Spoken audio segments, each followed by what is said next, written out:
पिकाची सुधारित लागवड पद्धतीने विक्रमी उत्पादन काढण्यासाठी तुम्ही जर मिरची उत्पादक शेतकरी असाल किंवा मिरची पिकाची नव्याने लागवड करून चांगले उत्पादन घ्यायचे असेल तर हा व्हिडिओ आपल्यासाठी अतिशय महत्त्वपूर्ण होणार आहे।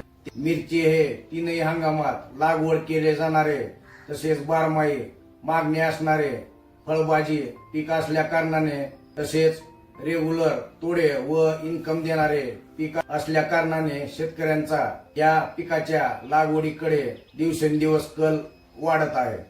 नमस्कार शेतकरी बंधूंनो, मी कृषी तज्ञ अमरसिंह लोमटे सद्गुरू ॲग्रो सर्व्हिसेसच्या YouTube चॅनलवर तसेच फेसबुक व इंस्टाग्राम पेजवर सर्व शेतकरी बांधवांचे सहर्ष स्वागत करतो। तसे पाहिले तर मिरची पिकाची वर्षातील तीनही हंगामात लागवड केली जाते।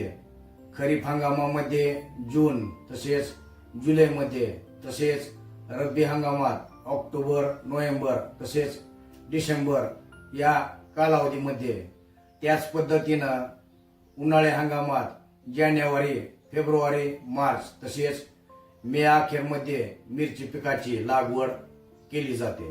तर बऱ्याच शेतकऱ्यांच्या मनामध्ये असा प्रश्न असतो की चांगला बाजारभाव मिळण्यासाठी आपल्या मिरची पिकाची कधी लागवड केली पाहिजे। तर मार्केटमध्ये आपला माल जानेवारी ते ऑगस्ट दरम्यान आला पाहिजे। तर या पद्धतीनं आपल्याला लागवडीचं नियोजन करायचं आहे जेणेकरून आपल्याला चांगला बाजारभाव घेता येणार आहे। व्हिडिओ आवडला असेल तर व्हिडिओला लाईक करा।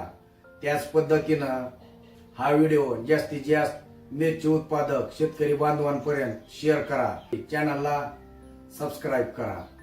लवकरच भेटूया पुढच्या व्हिडिओ सोबत। धन्यवाद।